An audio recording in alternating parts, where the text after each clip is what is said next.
کو عبدالرحمن الدخل بھی کہا جاتا ہے، اور سقر قریش بھی اس کا ایک اور لقب ہے۔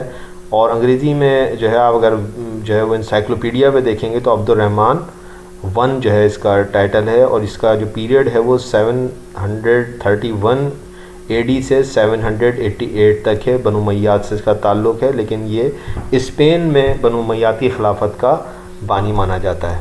بہت دلچسپ کہانی ہے، بہت دلچسپ کہانی ہے، آخر تک جڑے رہیے گا، بہت ساری نالج آپ کو ملے گی۔ چلیں جی آگے چلتے ہیں، اور جیسا کہ آپ کو پتہ ہے کہ میں Muhammad Naufal Safwan belongs to sir Naufal's academy Hyderabad Sindh, تو جناب سبسکرائب کر دیجیے گا اگر آپ مجھے سپورٹ کرنا چاہتے ہیں، لائک کر دیجیے گا چینل کو، اور مزید ویڈیوز کے لیے بیل آئیکن پریس کیجیے۔ جناب کہانی کو میں سوچ رہا ہوں کہ یہ دیکھیے یہاں سے اگر آپ پڑھیں کہ میں سوچ رہا ہوں کہ اتنی دلچسپ کہانی کا آغاز کہاں سے کروں، کیونکہ ٹائٹل آپ عجیب ہے۔ پہلے میں نے آپ کو عبدالرحمن الدخل کا ٹائٹل دکھا، اور اچانک آپ کو قرطبہ مسجد دکھانے کی کوشش کر رہا ہوں۔ مسجد قرطبہ مسلمانوں کی عظمت کا ایک عظیم گواہ آج خاموش ہے۔ آج اس مسجد کی جگہ کیتھیڈرل گرجا بنا دیا گیا ہے، اور یہ آپ کے سامنے اس وقت اس کی نظر آپ کو آ رہی ہوگی۔ یہ دنیا کا ایک بہت بڑا گرجا گھر ہے، اور یہ دنیا کی ایک بہت بڑی عظیم الشان مسجد کو ٹرانسفر کر دیا گیا، کنورٹ کر دیا گیا گرجا گھر کے اندر۔ اس بارے میں بھی جانیں گے، اور جو ہے وہ اس شہزادے کے بارے میں بھی جانیں گے، جس کے کہ ماں باپ سے لے کے، ماں باپ تو خیر نہیں، لیکن اس کے خاندان والوں سے لے کے اس کے ایک ایک فیملی ممبر کو چن چن کے اس کے سامنے قتل کر دیا گیا، اور یہ وہاں سے بھاگ کھڑا ہوا اور اکیلا جان بچا کے، اور پھر اس نے جو ہے وہ خلیفہ بن کے دکھایا، اور اسپین کے اندر اپنی جو ہے وہ خلافت قائم کی۔ بڑی دلچسپ کہانی ہے، مشکلات ہی مشکلات دیکھیے کہ کس طریقے سے ہوتی ہیں۔ تو چلیں دیکھتے ہیں، میں سوچ رہا ہوں کہ اتنی دلچسپ کہانی کا آغاز کہاں سے کروں۔ چلیں 1931 میں چلتے ہیں، دیکھتے ہیں کہ مسجد قرطبہ میں کون ہے جو باوجود پابندی کے کھڑا اذان دے رہا ہے، اور آخر یہ مسجد کیسے قائم ہوئی، آج کیسے اس کے گنبد خاموش ہیں، اور پھر کسی لال بالوں والے بہادر اور نڈر شہزادے کا انتظار کر رہے ہیں۔ لال بالوں والا بہادر نڈر شہزادہ، بتاتا ہوں۔ مسجد قرطبہ پر پھر اسی خاموشی کا راج ہے۔ دسمبر 2006 میں اسپین کے بچے کچے مسلمانوں نے پوپ بینڈکٹ سے اپیل کی تھی کہ انہیں جامع مسجد قرطبہ میں عبادت کی اجازت دی جائے، مگر ان کی درخواست مسترد کر دی گئی۔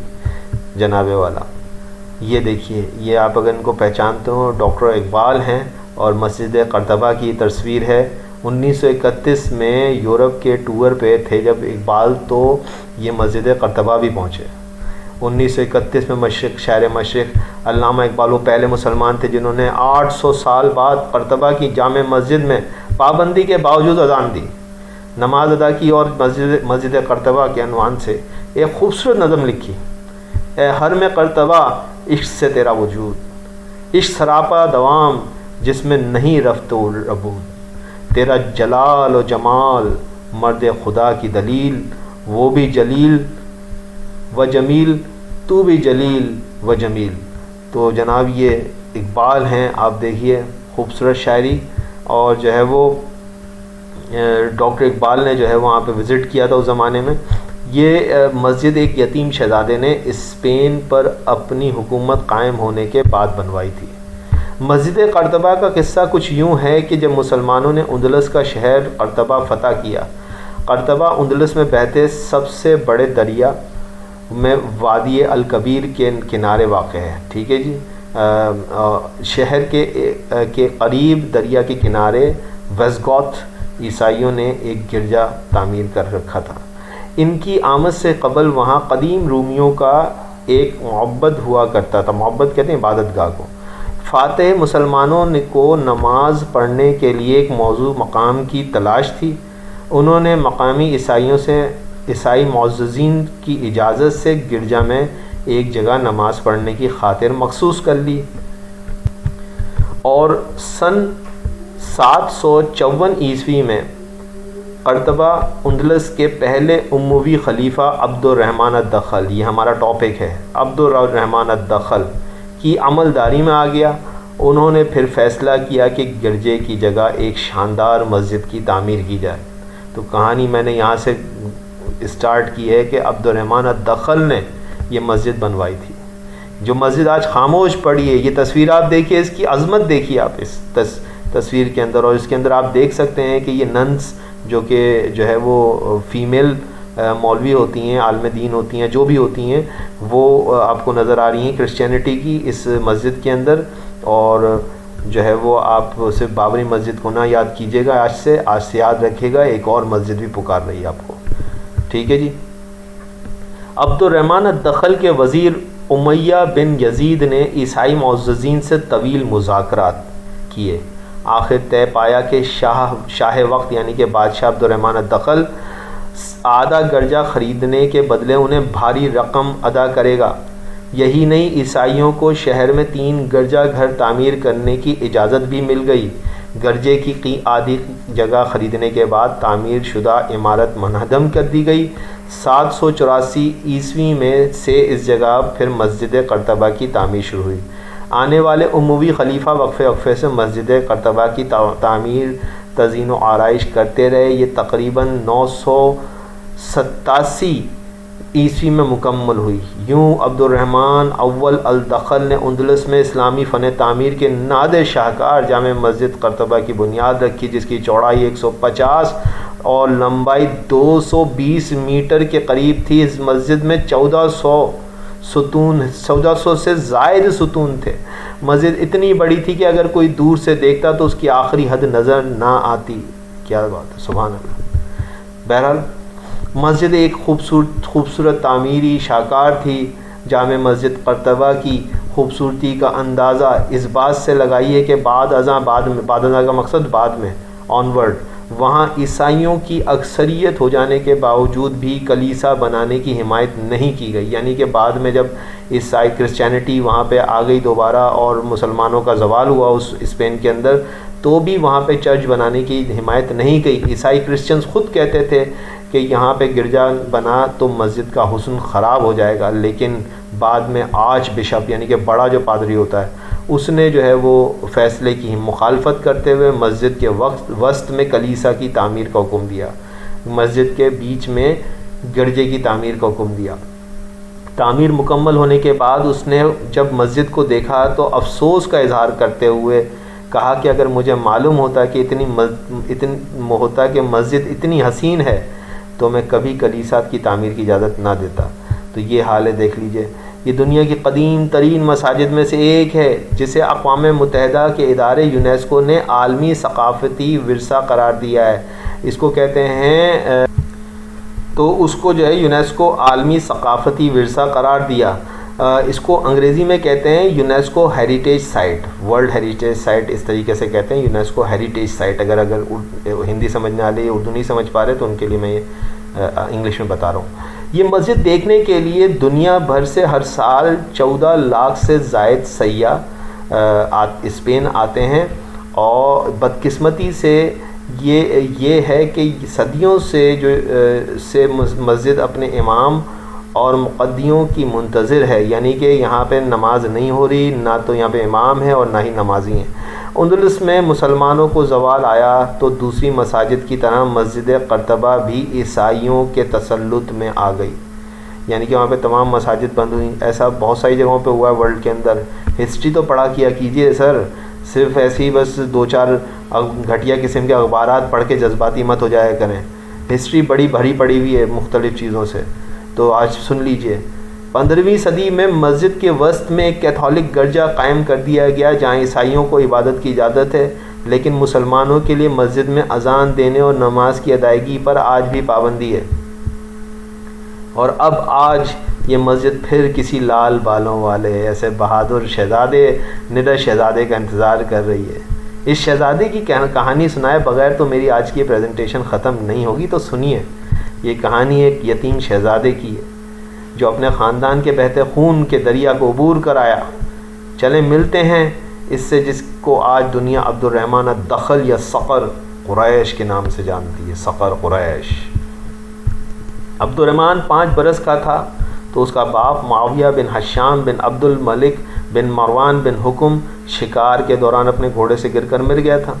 عبد الرحمن الدخل کا دادا حشام بن عبد الملک سلطنت بنو امیہ کا 10واں خلیفہ تھا جس کے ہاتھوں عبد الرحمن کی پرورش ہوئی. عبد الرحمن کی ماں ایک بربر کانکوبائن تھی، باندی تھی، کانکوبائن کہتے ہیں انگلش میں، اردو میں باندی کہتے ہیں، ہندی میں مجھے نہیں پتہ کیا کہتے ہیں، جس کا تعلق شمالی یعنی کہ جو ہے وہ نارتھ افریقہ کے طرابلس، یعنی کہ آج اس کو طرابلس کو کیا کہتے ہیں، لیبیا، آپ لیبیا سمجھ لیں، لیبین قبیلے سے بنو نفزہ سے تھا، ٹھیک ہے جی۔ ٹریپولی جو ہے نا، ٹریپولی جو دارالخلافہ ہے لیبیا کا، اس کو طرابلس کہتے ہیں اردو میں۔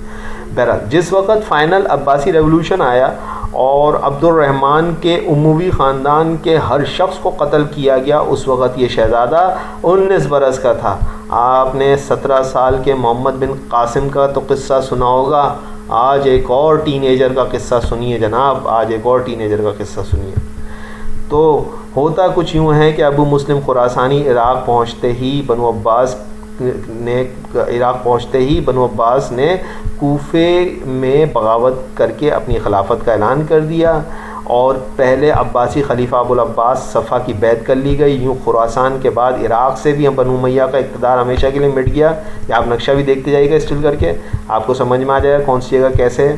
اور اموی خلیفہ مروان بن محمد یعنی مروان 2، میں غلط بول گیا، مروان بن محمد یعنی جس کو مروان 2 کے نام سے جانتے ہیں، آخری خلیفہ تھا اموی خاندان کا۔ اگر آپ کو اس کے بارے میں جاننا ہے، میری پچھلی ویڈیوز کے لنکس موجود ہیں، وہ آپ دیکھیے، پوری تاریخ آپ کو پتہ چل جائے گی۔ مروان بن محمد اس وقت اس بغاوت کو کچلنے کے لیے 1.25 لاکھ کا لشکر لے کے عراق پہنچتا ہے۔ موصل کے قریب دریائے زاب کے ایک مقام پر جنگ ہوتی، ہم بیٹل آف زاب کے نام سے بھی انگلش میں جانتے ہیں، لیکن اموی فوج جو کہ 20 سے 30 ہزار عباسی لشکر کے جوش و جذبے کے آگے نہ ٹھہر سکی، آخر مبینہ امام مہدی کا لشکر تھا، یعنی کہ یہ ایک مشہور ہو گیا تھا کہ امام مہدی کا لشکر ہے۔ ہزاروں اموی فوجی مارے گئے، جبکہ مروان بن محمد یعنی کہ مروان 2 پہلے حمص پھر دمشق اور وہاں سے مصر فرار ہو گیا، بالآخر ابو سیر کے مقام پر عباسیوں کے ہاتھوں مارا گیا۔ یوں اس کی کہانی ختم ہوئی، بنو امیات کی کہانی ختم ہوئی۔ شام میں امویوں کا قتل جاری تھا، بہرحال چن چن کے مار رہے تھے، اور 19 سالہ عبد الرحمن اپنے گھر کے ساتھ قنصرین کے دور افتادہ علاقے دیر ہنا میں مقیم تھا۔ اسے اپنے خاندان پر پڑنے والی افتاد کی خبر ملی تو وہ اپنے گھر والوں کو لے کر وہاں سے فرار ہو گیا، جس میں اس کا 13 سالہ بھائی یحییٰ ہوتا ہے، ایک 4 سالہ بیٹا سلیمان ہوتا ہے، اس کی بہنیں بھی ہوتی ہیں، اور اس کا ایک غلام جس کا نام بدر ہوتا ہے وہ بھی اس کے ساتھ فرار ہوتا ہے جناب۔ یہ لوگ دمشق سے دریائے فرات، یہ دریائے فرات آج کی تصویر اس وقت کی نہیں ہے، انگریزی میں یوفریٹ کی ریور یوفریٹ کہلاتا ہے، کی جانب فرار ہوتے ہیں۔ عباسی کتوں کی طرح سے امویوں کو ڈھونڈ کر قتل کر رہے ہوتے ہیں۔ جب انہیں پتہ چلتا ہے کہ اموی شہزادہ کسی طرح فرار ہو گیا ہے، یہ تو ان کے لیے قطعی برداشت کے لائق نہ تھا، چنانچہ بڑی سختی سے لوگوں نے ان کو تلاش کرنا شروع کر دیا۔ قصہ مختصر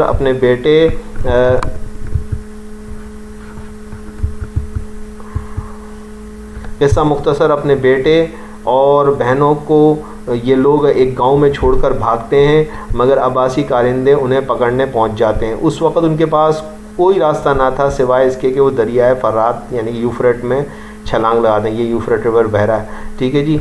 تو جو ہے وہ اس کے بعد کہتا ہے کہ اور عبد الرحمن اس کا غلام بدر تو فرات کو، اچھا اب ہوتا ہے کہ جب چھلانگ لگاتے ہیں تو عبد الرحمن یعنی کہ بڑا بھائی جو 19 سالہ عبد الرحمن دخل، اور اس کا بھائی اس کا غلام بدر تو جو ہے فرات کو عبور کرنے میں کامیاب ہو جاتا ہے، مگر اس کا بھائی یحییٰ دریا عبور نہیں کر پاتا، اور عباسی کارندوں کی دی ہوئی آواز پر واپس آ جاتا ہے، یعنی مان جاتا ہے، اسے گھبرا جاتا ہے۔ کارندے وعدہ کرتے ہیں کہ بیٹا آ جاؤ، اس طرف آ جاؤ، 13 سال کا ہوتا ہے، بچہ ہوتا ہے، تو ہم تمہیں قتل نہیں کریں گے، مگر جیسے ہی وہ اوپر آتا ہے اسے قتل کر دیتے ہیں۔ دوسری طرف عبد الرحمن دریا فرات عبور کرتا ہے، اور اس سارے واقعے کی ہولناکی اس حد تک اس پہ طاری ہوتی ہے کہ وہ دریا کے ساحل پر پہنچنے کے بعد بدحواسی میں بھاگتا رہتا ہے اور بے ہوش ہو کے گر جاتا ہے، جہاں اس کا غلام اب اس کے ساتھ رہ جاتا ہے۔ یعنی کہ اتنی وحشت ہوتی ہے، جس کے سامنے اس کے بھائی کو قتل کیا گیا ہو، جس کے سامنے اس کے گھر والوں کو قتل کیا گیا ہو، بھاگتے اس پہ ظاہر وحشت ہے۔ 19 سال کا ہے، آپ سوچیے ذرا،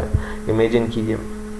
یوں ان دنوں اس کی ایک لمبی یاترا شروع ہوتی ہے جو کہ چھپنے اور بھاگنے پر محیط ہے۔ وہ فلسطین سے ہوتے ہوئے مصر کے موجودہ جزیرہ نما سنائی پیننسولا پر پہنچتے ہیں، پھر وہ مصر سے نکلتے ہیں، اور دراصل ان کی منزل جو ہے وہ المغرب ہوتی ہے، ٹھیک ہے، ٹیونیسیا والا جو سائڈ ہے وہاں پہ جانا چاہتے ہیں وہ، لیبیا کراس کر کے، کیونکہ وہ چاہتے تھے کہ جتنا جلد از جلد ہو عباسیوں سے دور نکل جائیں، وہ المغرب پہنچ جائیں، جو کہ عبد الرحمن کی والدہ کا میکہ بھی تھا، میں آپ کو بتا چکا ہوں پہلے۔ ایک بات اور بتاؤں کہ عبد الرحمن یوں تو عرب کا تھا، اس کے باپ دادا کا تعلق بنو امیہ سے تھا، اور پھر حضور اکرم صلی اللہ علیہ وسلم کے ساتھ قریش کے ذریعے سے وہ مشترک تھا، مگر اس کی ماں کا تعلق بالکل جدا علاقے سے تھا اور نسل بھی الگ تھی۔ اس کی ماں کے بالوں کا رنگ لال تھا، جو وراثت میں اس عربی شہزادے کو بھی ملا تھا، اور یہ لال اس کے بال لال رنگ کے تھے، اور یہ اس کی شدید پہچان تھی، جس کی وجہ سے بہت دشواری میں رہا، بہت جگہوں پہ چھپتا تھا، گنجا ہو جاتا تھا تو عباسی ہر گنجے شخص کو جو ہے وہ ڈھونڈتے تھے، تو اس کے لیے بڑا مسئلہ ہوتا تھا۔ یہ لال بالوں والا شہزادہ تھا، ہسٹری آپ پڑھیں گے اور ڈیٹیل میں آپ پتہ چلے گا۔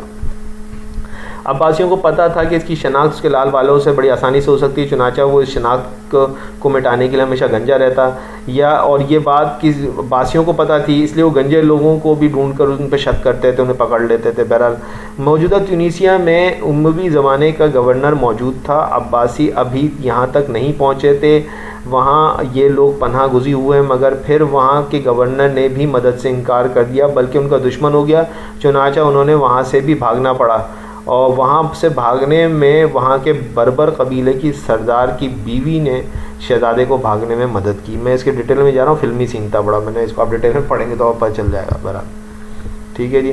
بہرحال 755 میں آج کے مراکش والے علاقے میں یہ دونوں پہنچتے ہیں، جہاں سے اب انہیں سمندر کو کراس کر کے یورپ میں اندلس میں داخل ہونا تھا۔ ان کا ٹارگٹ تھا کہ یہ عباسیوں کے نرغے سے نکل جائیں، سمندر کراس کر جائیں، اور اسٹریٹ آف جبرالٹر ہے، اس وقت مجھے یہاں پہ ایک تصویر دینی چاہیے تھی آپ کو اسٹریٹ آف جبرالٹر کی، آپ دیکھ لیجیے گا، یہ وہاں سے کراس کرتے ہیں اور یورپ میں داخل ہوتے ہیں، ٹھیک ہے جی۔ لیکن یہ داخل ہونا آسان نہیں تھا، داخل ہونا ہی آسان نہیں تھا، پھر وہاں پہ بھی اس کے دشمن تھے، کیونکہ اموی حکومت تو وہاں پہ موجود تھی، لیکن وہ سب انڈیپینڈنٹ ہو گئے تھے۔ اموی کیونکہ سینٹر سے دمشق سے ٹوٹ گئی تھی اموی حکومت، تو وہاں کے جو گورنرز تھے اموی گورنرز، وہ خود اپنی حکومت کا اعلان کر چکے تھے۔ اب اگر ایک شہزادہ وہاں پہنچتا اموی تو جو ہے وہ ظاہر سے تو اس کو مار دیتے تاکہ اپنا اقتدار بچا سکیں، تو اس لیے جو ہے وہ اس طرح سے پہنچنا وہاں بہت مشکل تھا۔ بہرحال جہاں یعنی کہ اب اندلس کے لیے بول رہا ہے کہ اندلس پر اس وقت یوسف بن عبد الرحمن الفہری کی حکومت تھی، جو کہ 15 برس پہلے اموی حکومت ہی کا گورنر تھا، یہیں اس کا گورنر رہا تھا اور امویوں کے زیر اثر تھا، ان کا ملازم تھا، مگر امویوں کے زوال نے اسے اموی سلطنت کے صوبے کا حکمران بنا دیا، تو اندلس کا یہ حکمران بن گیا تھا۔ اندلس ایک بہت بڑا، آپ جگہ کے نقشے میں دیکھیے، ابھی میں آپ کو دکھاتا ہوں نقشہ اس کا، ایک بہت بڑا صوبہ اموی حکومت کا، پورا ایک ملک بنتا ہے بعد میں آگے چل کے۔ اسپین کی جو ہے یہ آج بھی جو ہے وہ ایک بہت بڑی جو ہے وہ ریاست ہے، اسپین کا آدھا حصہ ہے تقریباً۔ یوسف مشہور عرب جرنیل عقبہ بن نافع، یہ جو یوسف الفہری جو ہے یہ مشہور عرب جرنیل عقبہ بن نافع یعنی کہ فاتح لیبیا اور تونسیہ کی اولاد میں سے تھا۔ جو اب عرب جرنیل عقبہ بن نافع کس میں سے تھا؟ عمر بن العاص کی اولادوں میں سے تھا، یعنی کہ یوسف بن فہری جو ہے وہ عقبہ بن نافع کی اولاد میں سے تھا، اور عقبہ بن نافع جو ہے عمر بن العاص کی جو ہے وہ اولادوں میں سے تھا، جس نے مصر کو فتح کرنے میں مرکزی کردار ادا کیا تھا۔ عمر بن العاص اپنے آپ کو الفہری کہتا تھا، تو یہ الفہری یہاں سے نکلا، تو اب یہ اس کا بھی لقب تھا یوسف بن عبد الرحمن الفہری، اور اس کا ذکر زیادہ جو ہے وہ آج آپ سنیں گے۔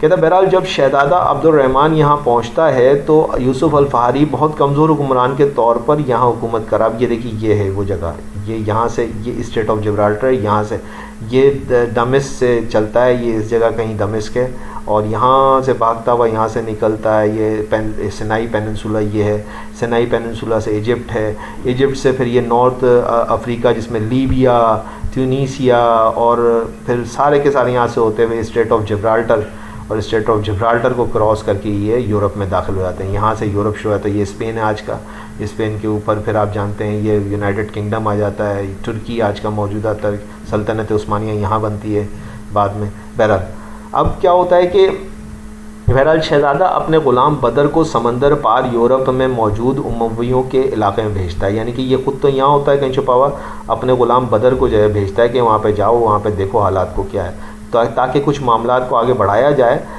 شہزادے کا وفادار غلام بہرحال کسی طرح سے وہاں موجود دو کمانڈرز یعنی عبداللہ بن عثمان اور عبداللہ ابن خالد کو منانے میں کامیاب ہو جاتا ہے، یہ اس کی کمال ہوتا ہے۔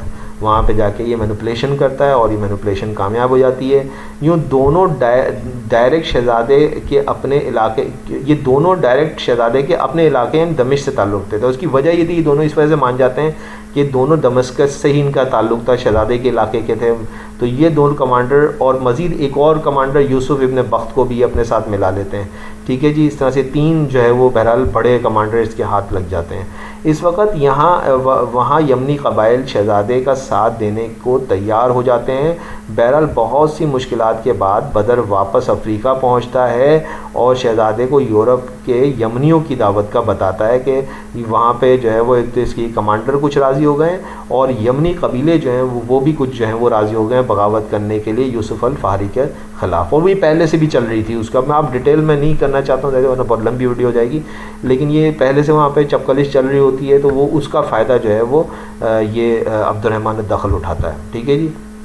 بالآخر بہت سی دشواریوں کو جھیلتا ہوا یہ شہزادہ یورپ کے اموی صوبے اندلس کے ساحل پر قدم رکھتا ہے. بہرحال پہنچ جاتا ہے، کراس کر جاتا ہے، جہاں ابن عثمان اور ابن خالد دونوں اپنے 200-300 سپاہیوں کے ساتھ اس کے ساتھ آ ملتے ہیں. اور یوں شہر ملاگا میں عبد الرحمن تیزی سے اپنی گرفت کرنا شروع کر دیتا ہے.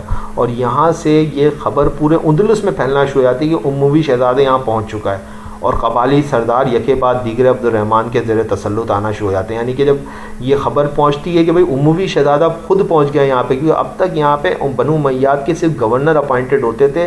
یہ بہت بڑی بات تھی کہ بنو امیاد کی فیملی کا جو شہزادہ یہاں پہنچا یہ، اور اس نے عبد الرحمن نے اس سلوگن کو کیش بھی بہت اچھی طرح سے کرایا، کیونکہ یہ سارے جو بکھرے ہوئے قبیلے تھے ان کو ایک لیڈرشپ کی اس وقت ضرورت تھی.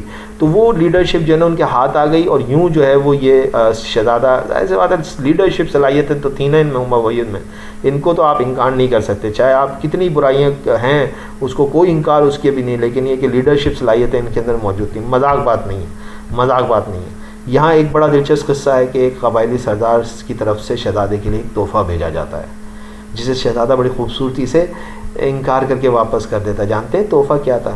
یہ تحفہ کچھ اور نہیں، ایک انتہائی خوبصورت سلیو گرل کنیز ہوتی ہے. بہرحال یہ ایک ایسی میں نے آپ کو انٹرسٹنگ واقعہ، بہت سارے انٹرسٹنگ واقع، میں تو ابھی سمپل سیدھا چل رہا ہوں. شہزادے کی آمد اب یہاں کے گورنر یعنی اندلس کے گورنر یوسف الفہری اور اس کے اتحادی الاسماعیل کے لیے کھلا چیلنج بن چکی تھی. دوسری طرف اندلس کے گورنر یوسف الفہری کے مخالف قبیلے اب شہزادے کے گرد جمع ہونا شروع ہو چکے تھے. یعنی ایک طرف تو یوسف الفہری اور اس کا ایک جو السمیل نام تھا اس کا، وہ یہ دونوں آپ اس وقت حکومت کر رہے تھے اندلس کے اوپر، اور دوسری طرف جو ہے وہ یمنی قبیلے اور جو بھی مخالف قبیلے تھے وہ جو ہے وہ عبد الرحمن الدخل کے گرد جو ہے جمع ہونا شروع ہو جاتے ہیں. ایک بغاوت جو ہے بننا شروع ہو جاتی ہے. ابھی یہ سب کچھ چل ہی رہا تھا کہ اندلس کے ایک اہم تجارتی شہر زراگوازا میں بغاوت پھوٹ پڑتی ہے. بہت امپورٹنٹ شہر تھا یہ. یوسف الفہری اور اس کے اتحادی سمیل کو بغاوت کچلنے کے لیے وہاں جانا پڑتا ہے. اور یہ وہ موقع ہوتا ہے جب شہر اندلس کے قریب اشبیلا ایک شہر، اس کو سویلی بھی کہا جاتا ہے، یمنی قبائل کی مدد سے اس شہر اشبیلا کے اوپر جو ہے وہ شہزادہ عبد الرحمن دخل قبضہ کرنے میں کامیاب ہو جاتا ہے. اب الفہری اور دخل کے درمیان جنگ کا پورا سامان ہو جاتا ہے. یعنی کہ اب سویلیا جو ہے اس کے اوپر جو ہے وہ قبضہ ہو گیا ہے عبد الرحمن الدخل کا، اور جو ہے وہ قرطبہ نزدیک ہی ہے، اور یہ کورڈوبا جو ہے وہ نزدیک ہی ہے، اور جو ہے وہ اب پوری جنگ کا جو ہے وہ سامان ہو جاتا ہے. بہرحال اندلس کے دارالخلافہ کورڈوبا کے ذرا باہر دریائے گواد الکبیر، میں نے آپ کو پہلے ہی بتایا قرطبہ جو ہے وہ الکبیر دریا ہے اسی کے قریبی بنا ہوا ہے کہ نزدیک الداخل اور الفہری کے درمیان جو ہے وہ جنگ ہوتی ہے. عبد الرحمن الداخل کے پاس اس وقت کوئی علم بھی نہیں تھا، یعنی کہ کوئی جھنڈا نہیں تھا ان کی فوج کا، تو ہری پگڑی کو نیزے پر باندھ کر اندلس کے اموی کا جھنڈا بنایا جاتا ہے. ٹھیک ہے جی. اندلس کے امویوں کا جھنڈا جو ہے وہ ہرے رنگ کا بنایا جاتا ہے، نیا جھنڈا. کہتے ہیں انتہائی لمبی اور خونخوار جنگ کے بعد شہزادہ عبد الرحمن الدخل الفہری کو شکست دینے میں کامیاب ہو جاتا ہے. الفہری اور سمیل اپنے وفاداروں کے ساتھ میدان جنگ سے فرار ہو جاتے ہیں. شہزادہ فاتح قرطبہ کے طور پر شہر میں داخل ہوتا ہے، حالانکہ الفہری ابھی بھی واپس حملہ آور ہو سکتا تھا. بہرحال کچھ عرصے میں الفہری گرفتاری پیش کر دیتا ہے اور اس شرط پہ اس کو چھوڑ دیا جاتا ہے کہ وہ قرطبہ نہیں چھوڑے گا اور روزانہ ایک دفعہ دربار میں حاضر ہوگا۔ بہرحال الفہری پھر فرار ہو جاتا ہے اور قرطبہ سے باہر باغیوں کی 20,000 کی فوج جمع کرنے میں کامیاب ہو جاتا ہے، اور اشبیلا شہر کے باہر عبد الرحمن کے گورنر کے ہاتھوں ایک بار پھر شکست کھا جاتا ہے۔ یہ آخری مسئلہ اس کا جو ہے وہ، اور تلیتلا یہ شہر جو ہے اسپین کا، اس میں فرار ہو جاتا ہے، مگر عبد الرحمن دخل کے سپاہی جو ہے وہ اس کو پکڑ لیتے ہیں اور بہرحال اس کو مار دیا جاتا ہے، اس کا سر کاٹا جاتا ہے اور قرطبہ میں لٹکا دیا جاتا ہے، اور یوں جو ہے اس کا خاتمہ ہوتا ہے۔ عبد الرحمن دخل کو امیر اندلس قرار دے دیا جاتا ہے۔ بالآخر جب یہ جو یوسف الفہری کا قتل کر دیا جاتا ہے تو امیر اندلس اپنے آپ کو یہ امیر کہلاتا ہے، یہ ایمر ٹھیک ہے جی، امیر اندلس، ایمر آف اسپین، ٹھیک ہے، ایمر آف اندلیسیا، ٹھیک ہے جی۔ تو 756 میں اپنی بادشاہت اور سلطنت بنو امیہ اسپین میں آغاز کرتا ہے۔ بہرحال عبد الرحمن الدخل نے کبھی بھی خلیفہ کا لقب اپنے لیے، تاریخ میں ہے کہ لقب اس نے استعمال کیا، اس کی تیسری پشت کے بعد سے پھر یہ انہوں نے اپنے لیے کیلف کا لفظ استعمال کیا، پہلے یہ ایمر ہی اپنے آپ کو کہتے تھے، ٹھیک ہے جی۔ 763 میں عباسی خلیفہ المنصور بغداد سے فوج کے ساتھ اندلس پر حملہ آور ہوتا ہے، کیونکہ وہاں المنصور یہ جانتا تھا کہ ایک اموی شہزادہ جو ہے بچ گیا ہے اور اس کا زندہ رہنا اس کو برداشت نہیں تھا، تو وہ اس کے لیے بندوبست کرتا ہے اور اندلس پہ حملہ کرتا ہے 763 عیسوی میں، جس کے لیے المنصور افریقیہ، یعنی کہ یہی جو تیونیسیا کا علاقہ ہے، یہ لیبیا تونیسیا، یہ اس وقت افریقیہ کہلاتا تھا، نارتھ افریقہ جسے کہتے ہیں۔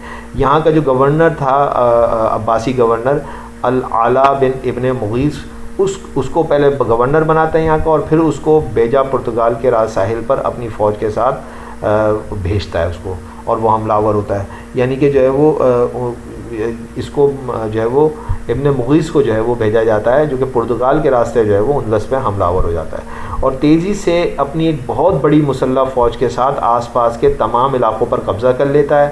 اب امیر اندلس یعنی کہ عبد الرحمن دخل کے لیے ایک بہت بڑا چیلنج سامنے، عباسی حملہ آور ہو گئے، بھائی عباسی یہاں پہنچ گئے۔ یہ وہ لمحات تھے جو فیصلہ کرنے والے تھے کہ بنو امیہ کے کیا واقعی اس بات کی حقدار ہے کہ وہ عباسیوں کو اب بھی چیلنج کر سکتی ہے، کیا وہ عباسیوں کو مقابلہ کر کے اپنی سلطنت قائم رکھ سکتی ہے۔ یاد رہے دونوں ہی قریش تھے، دونوں ہی جد ابجد جو ہے حضور اکرم صلی اللہ علیہ وسلم کی جد ابجد سے جا کے مل جاتے تھے۔ بہرحال امیر اندلس اپنے 700 سپاہیوں، یعنی کہ میں بات کر رہا ہوں شہزادہ عبد الرحمن الدخل کی، وہ 700 سپاہیوں کے ساتھ فوج کے ساتھ جو کیرموناز نامی شہر کے قلعے میں مقید ہو کر اپنے مخالف اب ابن مغیث کی انتہائی بڑی فوج، یعنی تقریباً 7,000 کے لگ بھگ تھے وہ، ان کے گھیرے میں آ جاتا ہے یہ، یعنی کہ تقریباً قصہ مختصر کر رہا ہوں، آپ یہ لمبی بات ہے کہ اس کے 700 سپاہی جو ہیں وہ قلعے کے اندر مقید ہوتے ہیں اور کافی دنوں سے ہوتے ہیں، اور باہر ابن مغیث جو ہے وہ گھیرا تنگ کیے ہوئے ہوتا ہے، 7,000 اس کے پاس فوج ہوتی ہے۔ تو عبد الرحمن جو ہے وہ کئی دن کی بھوکی پیاسی فوج سے کہتا ہے کہ اب موت یقین ہے، تم بھاگنا چاہو تو بھاگ جاؤ، اپنے ساتھیوں سے کہتا ہے میں تو لڑوں گا، اور جو ہے میں اب موت کو قبول کروں گا، لڑتے ہوئے مروں گا، اور اپنے فوجیوں سے کہتا ہے بھائی جس کو جانا ہے جاؤ، میں تو یہاں سے جو ہے وہ ہار کے نہیں جاؤں گا۔ تو اس کی یہ جو خطاب ہوتا ہے اور یہ جو اس کی بہادری ہوتی ہے، اس کو دیکھ کے سارے فوجی قسم کھاتے ہیں، کہتے ہیں سر ہم میں سے ایک بھی نہیں جائے گا، سب لڑیں گے۔ تو بہرحال اب یہ لوگ ایک دم سے دروازہ کھولتے ہیں اور باہر فوج پہ جو ہے وہ حملہ آور ہوتے ہیں، اور اچانک اتنا خطرناک حملہ کرتے ہیں کہ 700 جو یہ اموی ہوتے ہیں یہ عباسیوں کی انتہائی بڑی فوج کو ردیڑ کے رکھ دیتے ہیں، اور حملہ اتنا اچانک اور جواں مردی سے کیا جاتا ہے کہ دشمن کی سوچ میں بھی نہیں تھا کہ عباسی یہ سوچ چکے تھے کہ عبد الرحمن تو شاید بھوک سے مر چکا ہے، اور فوج جو اندر بیٹھے ہوئے فوجی ہیں اس سے ظاہری جو ہے وہ ریزسٹنس کر رہے ہیں، مگر قسمت کو کچھ اور منظور تھا اور یوں فیصلہ ہو جاتا ہے۔ عباسی فیصلہ کن شکست کھاتے ہیں، کہتے ہیں کہ لاشوں کے انبار لگ جاتے ہیں، یہ 700 جو ہیں وہ 7,000 کو قتل کرنے میں کامیاب ہو جاتے ہیں، اور جو ہے یہ ہیں ریئل ٹائم اسٹوریز۔ آپ نے جو ہے وہ اگر پڑھنا ہے تو ان اسٹوریز کو الگ سے پڑھیں، بیٹھے اس کو الگ سے ڈیٹیل میں پڑھیے۔ سارے عباسی کمانڈروں کے سر خلیفہ منصور کو کٹوا کے بھجوائے جاتے ہیں، جب یہ جنگ جیت جاتے ہیں تو جو ہے وہ یہ ان کا طریقہ کار ہوتا ہے اس زمانے میں جنگوں کا کہ جو جیت جاتا ہے وہ اپنے جن کو ہراتا ہے ان کے سر کاٹ کے سر خلیفہ المنصور کو بھجوائے جاتے ہیں۔ المنصور کو جب یہ سر وصول ہوتے ہیں تو کہتا ہے کہ اللہ کا شکر ہے کہ اندلس اور ہمارے درمیان ایک بڑا سمندر حائل ہے. یعنی کہ یہاں پہ یہ جو لفظ ہے نا، یہ اسٹیٹمنٹ، یہ اس بات کا اقرار ہے. یہاں سے وہ جو ہے وہ اس کو شہزادے کو مان جاتا ہے، یہاں سے وہ اس بات کا شاید قائل ہو جاتا ہے. المنصور کی میں نے الگ سے ویڈیو بنائی ہے، آپ پچھلی ویڈیو دیکھیے. المنصور کو آپ گھٹ نہیں سمجھیے. اگر وہ یہ کہہ رہا ہے کہ اللہ کا شکر ہے کہ اندلس اور ہمارے درمیان ایک بڑا سمندر حائل ہے، اس کا مقصد یہ ہے کہ وہ مان رہا ہے کہ کوئی اگلا بھی، اس کا دشمن بھی کوئی جوان کا بچہ ہے. اور کہتا ہے کہ المنصور جیسا ظالم اور کٹر مخالف بھی اس وقت اس شہزادے کو ایک خطاب دیتا ہے، اور یہ خطاب آج تاریخ کا حصہ ہے. اور وہ کہتا ہے کہ یہ عربوں کا صقر قریش ہے، یعنی کہ عربوں کا سردار، قریشوں کا سردار ہے، علامتی طور پر سردار، اور لفظی معنوں میں یہ قریشوں کا شاہین ہے. قریشوں کا شاہین ہے. یہ قریشوں کا اس نام جو ہے وہ مقبول کیا ہے، یہ قریش کی پہچان ہے.